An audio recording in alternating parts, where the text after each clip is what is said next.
tur īsti, tad tur sanāk, piemēram, cik es saprotu, nopērkot izsolē, viņi tā kā atgriež, tā kā PVN atgriež pēc tam, vai kā ir?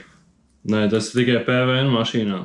Tas ir ļoti maz daļa no kopējām mašīnām ir PVN mašīnas, tas ir kaut 5% no visu piedāvājumu. Un tas ir reāli tajām mašīnām no 10 000 uz augšu. Kāda tev doma ir, kā tev ienāca galvā pazvanīt man un ar interesi investēt? Šodien vienkārši ar e-pastu sūtīju uz auto 2000, bet man viņi vispār neatbildēja. Jā. Un tad tu izmeties YouTube'ā, man pēkšņi kaut kā algoritms varbūt parādījās, vai kā, es nezinu, un YouTube'ā es tevi redzēju. Un es izdomāju, tu tādām izsolēm skatos kaut ko ņemies, tur darīs, tad es domāju, tev uzrakstīt, varbūt mazums, kad ir iespēja tāda, varbūt sarunāt ir nesen sācis esi, vai cik jau ilgies es te ar izsolēm darbojos, cik tev sanāk? Jā. Ar izsolēm drīz būs gads, kad es dabūju licenci un... Tev diezgan labs laiciņš, tev arī, ka tev pieredze jau sanāk, jau ir diezgan labi. Un kāds tas vispār doma gājiens tieši uz to pelnīšanas daļu? Kā tu tā kā iedomājies to visu? Apmēram, tu tādu vīziju varētu izstāstīt.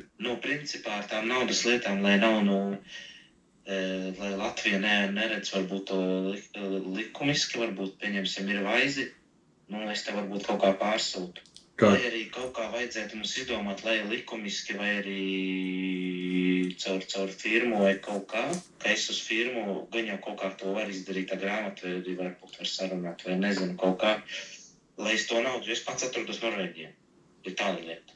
Okay. Un es naudu varētu pārskaitīt, tā nebūtu problēma, mums izdomāt, vai kā mēs to izdarām, ar to pelnīšanu tā, ja mēs pieņemsim 20 000, mēs varam nopirkt mašīnu.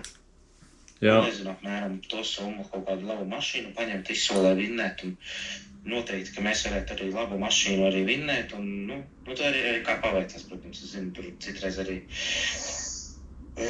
kad jāpataisa, arī te varbūt tā mašīna jāpieķūnē, vēl kaut kas, bet ja paveicās un atved to mašīnu tīri solīdu, un viss ir kā vajag, pārsvarāji, ja ir virs tam 10 pakām un uz augšu pārsvarā, tur kā tā bildēs arī rakstīts, tā ir, cik es pats esmu vinnējis to mašīnu, savu mašīnu es pats arī izsolē vinnēju tīri, pēc tā bildēm, kā ir. Jā, atvainojiet, bišķi, tev ir bijusi kaut kāda iepriekšējā pieredze tieši autotirdzniecībā vai kā? Nē, vienkārši man bija, es pats caur savu pazīstamo, viņam arī autoplaci saldu. Bet es caur viņu negribu vienkārši, nezinu, viņiem caur alkoholu lietu un tā var negribas caur viņu vairāk. Okay. Viņš man dabūja mašīnu arī caur izsoli un arī pa lētāku naudu zem tirgus vērtības nekā tur Latvijā tirgu. Atved arī atrāli, visu sarunāja, atveda no Vācijas Volvo XC70. Jā. 16. gada ļoti viss patika un vispār biju apmierināts. Un arī atveda pa 650 eiro atveda uz Latviju. Tas izklausās, kad ir skaidrā maksāts. Nē? Viņš bija skaidrā maksājis tajam transportam. Jā, transports. 650, tas ir plus PVN. Transportam viņš maksāja tieši 650, bet tagad jau gan jau cenas ir augšā cēlušās, jo nezinu, kāds ir tagad. Pēdējā mašīna es pirms pusotru mēnešu sūtīju, man bija 730 no Minhenes. Ar visu PVN. Bet tad vēl nebija sācies pasākums Irānā, tātad jau droši vien būs augšā. Man vienkārši nav pieejas pie tām izsolēm. Tu jau gan jau esi zinošās un visu pārējo, kādu mašīnu pieņemsim mēs pirktu, tur jau... Es tēmēju uz jaunajām mašīnām vairāk uz BMW tikai un vienīgi. Tā būtu mana koncentrācija. BMW ir ejoši, Latvijā tu zini, ka viņu ātri paņemt, ja paņem no BMW. Tas nav vairāk tikai no ejošā skatu punkta, es vairāk skatos, ar ko es gribu strādāt. Jo es tagad ņemu visu pēc kārtas tikai un vienīgi labāko cenu, bet saprotot to, ka es nevaru būt eksperts par visām markām, ja gadījumā ir kāda ķībeltai mašīnai vai vaina, es neesmu kompetents un nevaru to uzreiz redzēt, vai saprast, jo piemēram, es zinu, ka BMW, ja tur ir kaut kāds 90. vai F-nieks pie 280 000, viņiem 100% būtu ķēdes jāmaina, tas ir uzreiz startā. Un visas tās mašīnas, visām jābūt ir ar servisa grāmatām, savādāk tur nobraukums arī diezgan spēcīgi ļuko. Un tāpēc es tieši vēlos tirgot BMW, jo vairāk to marku iepazīst, jo tu uzreiz var redzēt un izrēķināt savu peļņu un vispārējo. Un tev arī atpazīst kā BMW tirgotāji, nevis tu tirgo Opeli, Toyota un Mercedes, un tad vēl Volkswagen pa vidu kaut ko. Un jā, tu domāji pa lielam no tās iepriekšējās pieredzes, kad tev tas Džeks saldo ir nopircis to XC70, viss ir bijis kārtībā, un tad tu esi sapelnījis kaut kādu naudiņu un arī gribi paralēli investēt kādā uzņēmumā, kurš arī kaut ko tādu darīt, bet reāli dalītos ar peļņu no tā. Jā, tieši tā, tu pareizi saprati, jā. Jo vienkārši man tādas iespējas tagad nav, es neesmu Latvijā, un tu jau par cik jau tu esi atvērs, to visu tev jau uz paplāts, viss ir gatavs, vienkārši, ja ir vēl papildus budžets, kāpēc ne? Pa lielam pareizi. Cik tu esi iedomājies, tas plānotais aptuvenais iegūms mēnešu laikā vai 2 vai 3 mēnešu laikā, cik tu esi apmēram iedomājies? Kaut kāds skaitlis vai peļņa jau tev droši vien galvā ir pirms tu domā kaut ko šādu darīt. Cik no tās vienas mašīnas tavuprāt mēs varētu nopelnīt? Piemēram, ja tur laba izsola, gan jau pa 20 štukā mēs varam kaut kādus diezgan pat lētāk, es domāju, ja tur jau izsolē var lētāk dabūt 100 punkti. Tās cenas tur svārstās no 15 līdz 20, pat ir bijuši labi varianti pa 13 un tādā gā. Es varētu dabūt labu BMW kaut kādu vinnēt izsolē, viņš atnāk. Labi, tu tās lietas tur jau pats sadarīsi, tās reģistrēšanas, ko vajadzēs tam visam tur. Un arī tev jau viņam ir sakari, kas tur, ja kāds cilvēks tur grib kaut kādu kredītu ņemt, tev sakari arī ir, ja? Tev uzreiz, te placī uzreiz var paņemt kredītu. Mums ir arī sadarbības partneri, kuri izsniedz. Jā. Tas jau ir ideāli, ka tev ir tie kontakti, un jo cilvēks jau skatās, ja ir svaigi mašīna atvest, viņam jau patīk ir atvest no kaut kur Vācijas, uz kuru mazāk tas sals ir, tieši. Viss eleganti, zini. Tieši. To mašīnu viegli ātrāk arī paņems, es domāju, Tā jau ir pareizi. Tā ir tā iedoma puse, ko iedomājās no malas, kā tas izskatās viss no malas, bet realitātē ir tā, ka tev var atnākt tā mašīna, viņa var nostāvēt mēnesi, viņa var nostāvēt 2 mēnešus, vai arī viņa 2 dienās pārdot. Tu nevari īsti, jo visi jau, tu domā, kad mēs vienīgie skatāmies tās izsoles, ir jau arī daudzi Latvijas tirgoni, visa Eiropa skatās to auto viens, vai Copart vai BCA, ir daudz tās izsoles, un ir daudzi tie uzņēmumi, un tas segments jau tieši ir piesātināts pie šīs cenas, jo cilvēki grib, tas pirkšanas diapazons tāds ir 15-20 tūkstoši, kur visi tie autotirgotāji cenšas ielīst, jo tur vismazāk ir jādara. Tā kā es teicu, un tur ir vairāk jāstrādā uz pārdošanu, uz to reputāciju un vispārējo. Kā arī viss jāparāda, kad ir pierādāms, jāiziet cauri servisam un tā tālāk. Principā pēdējā mašīnā, kura bijusi tev no 13 un uz augšu, kuru tu esi nopircis, un cik BMW gan jau, ja? Tād bija viens pasūtījums, bet reāli tie pasūtījumi ir tādi, kad mēs parādām cilvēkam, kāda ir tā cena, un vienkārši uzliekam tos savus 750 eiro, un kāda tā mašīna atnāk, tāda viņa arī atnāk. Tas ir pēc pasūtījuma. Ja mēs pērkam, jo man tād vienkārši nav tik liels budžets, lai es vienkārši pats varētu iesaldēt 15 000. Nav tāds budžets tik liels, ja pašam. Viss tā nauda ir vienkārši mašīnās, un mēs viņu tik līdz mums kaut ko nopērk, mēs nopērkam jaunu. Un tā ir tā problēma, kad stāv vairākas mašīnas sētā, kuras vienkārši nav sagatavotas laika trūkuma dēļ. Pagaid, tev viņas ir kādā vērtībā, tad 5 un uz augšu vai? Jā, no 4 līdz 10 000 apmēram. Tādā diapazonā. Vienkārši tas ir tas diapazons, kur var strādāt jauns uzņēmums, sākot ar 3 000, jo gadu laikā no 3 000 mēs esam aiztirgojušies līdz 30. Kas ir jāsaprot no malas, tas ir nenormālais darbs, un tā mašīna, piemēram, atnākot, tur tāpatās ir tā darbs jāiegulda kā tā pulēšana, tīrīšana, kas ir jau pie 500 eiro kā pakalpojums. Tad ir jāiziet cauri visai ritošā daļai, varbūt tur ir kaut kas jātaisa un tā tālāk. Kā es to skatos no savas malas, ja mēs šo visu darām, tad es vienkārši nopērku to mašīnu un visas pārējās lietas es ņemu kā pakalpojumu. Jo man ir pašam tikai daudz, kas jādara, un es nevaru tai mašīnai pieslēgties. Es varu vienīgais viņu nopirkt un pēc tam ielikt sludinājumu un pārdot. Pārējās visas lietas, kas ir starpā tīrīšana, pulēšana un tā tālāk, tas ir pakalpojums no malas. Un tāpēc tas tā, kā lai saka, marža, viņi samazinās un nav tik liela tā peļņa. Tāpēc tu jau neesi vienīgais, kas ir zvanījis man un mēģinājis investēt. Es pārsteigts, ka daudz arī grib šitā. Nu jā, tieši pēc tā Nika Jansvalda podcastu, kur es biju, jo tur bija Niks teica, kad ir vajadzīgs finansējums un tā tālāk. Jā, tā kā naudas trūkums dēļ, bet tagad ir tā, ka man vienkārši ir darba roku trūkums, tā varētu teikt. Tev vajadzēja kaut kā darbinieku, kas var šito pulēt, visu darīt, ja? Man jau ir darbinieks, bet visi mēs tāpat nevaram paspēt, un tad ir nākamais ir telpas, mums vairāk nav tik daudz telpas un vietas, un es jau sāku domāt par kaut kādiem ārpakalpojumiem, pavisam citās, uz citu pilsētu dzīt, lai tur to visu dar, jo tas darbs jānormāls. Un to vienu mašīnu, piemēram, es tagad finišēju vienu mašīnu, kur es nopirku vasaras beigās. Tad tu saproti, kāds ir tas mēneša apjoms, lai tu visam tam iziet cauri.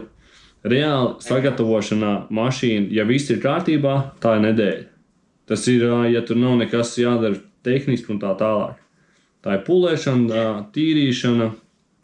Principā man ir cilvēks, kas varētu to arī izdarīt, nopulēt, visu sagatavot, viņš izdara, viņš atved tev mašīnu, visu tīru, un tu vienkārši viņi pārdodās pie tevi un visu, tādā ziņā. Man jau ir cilvēks, kas varētu to visu izdarīt, un tā lai ir. Jā, ok.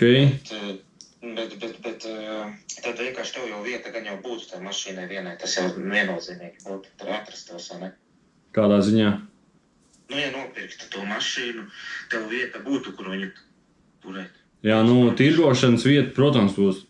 Protams, ir, jo tas autoplats tādā skrundā ir diezgan liels, un tur ļoti ātri turšojās tās mašīnas, un izskatās, ka mēs netirgojam mašīnas, jo viņas tik ātri izpēr, ka tas laukums vismaz vairs stāvis laiku tukšs. Tas apgrieziens ir, viss ir, bet vienkārši... Jūs sarkanie numuri arī dabūt ir, ja? Jā. CSDD dabu, ja? Tie jau jānāk startā. Tas ir pats pamats. Jā. Vienīgais, ko es tev gribu apskaidrot, ka tas no malas izskatās vienkārši un labi, kad grib nopelnīt ekstrā kaut kur investējot, bet reālajā dzīvē tas ir pavisam skarbāk un tev jāiet ir roždārzam cauri, lai dabūtu reāli kaut kādu peļņu. Un tā nauda var tikt iesaldēta līdz 4-5 mēnešiem, varbūt, ja tā mašīna nepārdodās. Mēs nometam cenu, mēs esam mīnusā, un pēc tam tu vienkārši, tu jau morāli, tu jau sāks man zvanīt, kāpēc netirgojās un tā tālāk. Nē, man ir vispār bez stresa Norvēģijā, te strādā. Vispār man nav stresa. Es gatavs esmu investēt un nav problēma, pamēģināt. Kā ir tā peļņa, tas nopelnītais, es tev saku, kad vidēji tie ir 1500 eiro, mēs no tā 1500 eiro noņemam 21%, cik tas ir. 1500. Es ar to pateikšu. Ja mēs nopelnām, ja peļņa ir 1500, no 1500 ir jānomaksā PVNs tie 21%, paliek 1185. Un tad, lai reāli izņemt ārā un dabūt viņu uz rokas, tev ir jānomaksā iedzīvotāja ienākuma nodoklis, kas ir 882 eiro. Tā ir reālā peļņa no 1500. Tad tu saproti, ja mēs to dalām uz pusēm, vai kā tie ir 400 eiro, un ko tas nozīmē? Tu iesaldēsi kaut kāds 15,000, lai nopelnītu 400 eiro. Vai tu saproti to matemātiku tā? Es saprotu, jo mums jānomaksā tas nodoklis, lai izņemtu to. Jā. Viss jau izskatās skaisti, kad tu pasaki cilvēkiem, es nopelnīju 2000 uz mašīnu, un tur liekas uzreiz kosmos, es arī gribu to darīt. Noņemam nos nodokļus, kas tur paliek.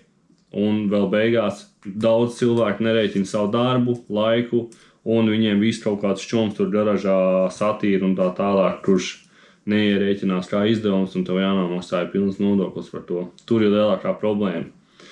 Tāpēc, ja tev šī ir tāda īstā pirmā pieredze, es tev ieteiktu vairāk sazināties ar tiem auto 2000, jo tur džekiem ir liels plats, un viņi tev vairāk varēs paskaidrot ap šo, bet es tev reāli gribu izstāstīt to reālo patiesību, kā ir.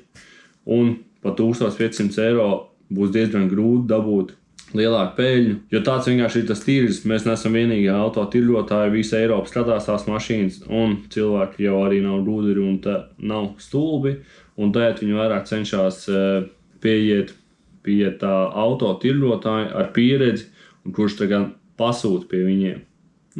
Aiziet. Viņiem arī izdevīgāk sanāk tā.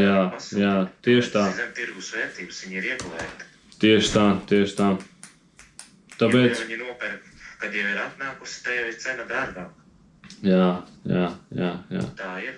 Risks ir... Es pirku no šitās izsoles pa taisnu. Jā. Ja jums ir tāda iespēja, tad jā. Bet vairumā tā ir tāda pakalpojuma, kur vienkārši tu samaksā kaut kādu summu tam auto tirgotājiem, kurš tev piemeklē tieši to mašīnu, un tas ir izdevīgāk. Jo šādā veidā pastāv nenormāli liels risks, un ja šis ir vienīgais veids, kā tu mēģini to diversificēt savus tos ienākumus, tad būs liels spiediens uz manīm arī, lai tev varētu kaut kādus rezultātus dot. Jo es tev saku, ir tādas mašīnas, kas stāv pie mums pusgadu, cilvēks ir 10,000 ielicis tā kā nopirks to mašīnu par 10,000 un pusgadu gaida. Kurš būtu priecīgs kaut kādu tādu rezultātu? Kurš to varēs zināt? Tev jau ir kāds gadījums tāds? Jā, ir bijusi pieredze ar šādu veidu investīcijām un tā tālāk. Un tad pagaidām jau viss ir skaisti, kamēr nauda ir tavā kontā. Kas par modeli? Opels. Opel jau nepirks daudz. Ja būtu BMW, Nē, mēs jau izskatījām. Tas atkarīgs no markas, es godīgi tev teikšu. Ja būtu Volvo XC70, laba komplektācija, aizies. Es tev saku uzreiz, tu atvest to mašīnu, atdot uz komisiju kaut vai kādam placim. Viņa aiziet momentā, XC70 aiziet. Es tev saku. Bet tu saproti, ka viņas nevar nopirkt. Viņi nav. Viņi arī nav pieejami. Izsolē paskaties, tagad var nopirkt XC70 litras pēc iemetet. Te auto 1.com paskaties. Daudz cilvēku mums arī pasūtījumu nāk uz XC70, V70 šiem gadiem kaut kādiem 2015, 16, un vienkārši mēs nevaram atrast tiem cilvēkiem šos populāros modeļus meklē visi un grib visi. Tas nozīmē, ka cena ir augšā. Te jau man baigi paveicās, ka es atradu savēju. Tev pēc tās cenas izklausās, ka tev tur ir ļoti paveicies. Jo es dabūju 16. gada ar ļoti labu komplektāciju. Viņam tas perlamutra balta, nevis parasta balta, bet perlamutra dubultie stikli, un tur baigi labā komplektācija. Un pa 11 štukām es dabūju. Un viņš man visu reģistrēja un visu apkopi pat uztaisīja. Ļoti labu cenu dabūju. Es ieteiktu tev pakonsultēties ar vēl kādiem autoplačiem. Jo es tev saku... Vispār, ja caur tevi pieņemsim uz pasūtījumu, cik tu ņem procentus vai kā? Tā ir pakalpojuma cena, kas ir 700 eiro. 700. Mēs varam vienkārši izdarīt tā, tu gribi kaut kādu mašīnu tirgot. Es viņu tev nopērku, tu vienkārši samaksā cieto 700 eiro un viss, un tad viņi stāv pie mums autoplacī un tirgojās. Tāda ir opcija. Jo, lai es neuzkļūstu uz sevīm kaut kādu spiedienu, lai es viņu pārdot un tā tālāk. Saproti to domu? Ja tu reāli gribi tirgot, tu vienkārši pasaki, kādu tu gribētu, kādu tev liekas, kādu varētu pārdoties. Mēs atskatāmies, vai tāda ir pieejama, sūtam tev piedāvājums, to apstiprina, mēs nopērkam, pasūtam loģistiku, viņi atnāk. Pārējās ir kaut kādas izmaksas reģistrācija un viss tās, un tās arī tu sedzi, cik tā tu gribi, un mēs ieliekam viņu tirgoties. Ir tāda opcija. Kā es varu apstīties to cenu, jo man nav uzņēmums, es nevaru tik tiekšā redzēt to tirgu. Ko tu man iesaki, lai es redzētu to man nav pieejas? Tu neesi uzņēmums, tu nevari tikt pie tām cenām. Bet tāpēc es gribu redzēt to cenu un paskatīties, vienkārši čekot to cenu un pats sekot līdzi, lai zinu, cik maksāja, cik vinnēja un vispārēja. To jau tu redzētu, to piedāvājumu, kas būtu, es tev aizsūtītu. Nobildētu to mājaslapas cenu vispārējo, to es tev aizsūtītu. Bet, lai es tev dotu savu izsoles kaut kādu parolu un e-pastu, nekādā gadījumā. Jo tu vari vienkārši ar vienu kliķšķi paņemt un nopirkt mašīnu. Nē, kas ir galīgi garām. Bet sanāk, es nemaz cenu nevaru redzēt, ja nav iekļūtiem tur. Jā, viennozīmīgi ne. Viņš tev vajag firmu, visu licenci. Licenci grūti dabūt bija. Kāds ir tas ceļš? Tu sākumā atver uzņēmumu, pēc tam tev ir vajadzīgs PVN numurs. Lai dabūtu PVN numuru, tev ir vajadzīgs loģisks izskaidrojums, ko tu darīsi ar to. Nākamais solis, ka tev apstiprina PVN numuru, ja apstiprina, kas nav vienmēr. Tev ir vajadzīga tirzniecības vieta, nožogot vieta ar mazu, ar būdiņu vai ko, kur tu taisīsi tos darījumus. Tur ir vajadzīgs iešā dati. Tad vajag obligāti asfaltēts vai bruģēts. Nē, tas varbūt zemes kaut kāds pleķīts vienkārši ar... Grunteni arī dar? Ja tev ir žoks riņķī un iešā tev ir vieta, kur tu vari noformēt visus papīrus, tad nākamais ir, tu sniedz iešā tos visus dokumentus, kas tur ir vajadzīgi priekš licences. Tad viņi izskata licences, tur arī ir summas, kas ir jāiemaksā priekš tās izskatīšanas. Tad viņi izskata, vai viss atbilst. Cik plus mīnus tās maksāja apmēram? Tā izskatīšana vai nebija kaut 200 eiro. Tas ir, jā. Un tad nākamais viņi tev izskata, un vai nu apstiprina, vai nu tev viņi jautā kaut ko tur palabot. Jo izdevīgāk ir pašam sākt vienkārši to placi atvērt. Es varu pats arī skatīties tās izsoles un... Droši. Bet, es tev vienkārši... Tā būtu izdevīgāk arī pareizi. Jā, ilgtermiņā, jā. Bet, tev tur 1 vai 2, tā teiks... Ar tiem nodokļiem grāmatvedis, ja tev ir sakārto visu, vai tu pats zini, kā... Jā, pirms PVN numuru tev ir vajadzīgs grāmatvedis. Jānoslēdz līgums ar grāmatvedi, tu dabū PVN numuru, tu uztais vietu, raksti tiešā iesniegumu, lai dabūtu licenci, tev apstiprina licenci, tad tu raksti, brauc uz CZD, dabūs sarkanos numurus, un tad tu vari tirgoties. Tas ir vesels process. Sarkanie numuri, cik maksā, tur uzreiz viņi vienkārši iedomā, bet samaksā arī kaut kāds, vienkārši par numuru samaksā sanāk. Tu sākumā dabūsi samaksāt vienkārši par numuriem, cik tur ir kaut 20 eiro, un pēc tam tu jānopērk apdrošināšanu, kas ir aptuveni 200 uz gadu. Ne? Uz gadu, ja? Jā. Un tad tu vari to sarkano numuru likt, ja pie kuras mašīnas, kā es saprotu.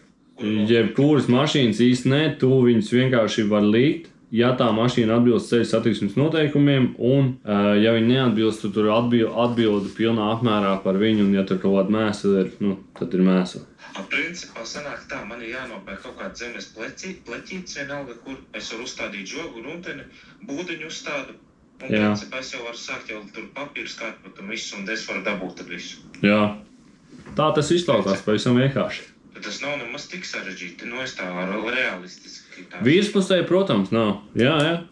Tas īstenībā nav tik sarežģīti, ka tu... Paldies, ka tu vismaz izstāstīji, jo tā man nebija saprašana, kā to dabūt. Tagad tā īstenībā forši pastāstīja, tiešām paldies tev. Jā, tā ir realitāte. Es gribu apskaidrot tā, lai... Mēs ilgtermiņā, tad man būtu izdevīgi to darīt, visu laiku maksā to 750 eiro, man tas nebūtu ilgtermiņā izdevīgi, kā tu pareizi saki. Jā, tieši tā. Loģiski pareizi. Tev jau tagad ir labi, tev jau vairāk klienti cilvēki, tieši forši tev jau. Daudzi gribēs nopirkt, kas tur ko 750 eiro samaksā un mašīnu viņam atved. Cilvēks ir laimīgs un priecīgs, un tu esi priecīgs. Abi apusēji. Tieši tā. Ideāli. Padomā, kurā virzienā tu gribi iet, un tad jau, ja kas, tad padod ziņu, kā tev tur izdodās visu. Jā, kas es tev varam uz kontaktiem, ja kas es... Jā, tad... Viss sanāk, es jau tev parādā nepalīdzu viņu aizbraukšu kaut kādu visīti pie tevi ciemos. Labi, čau, lai tev veicās.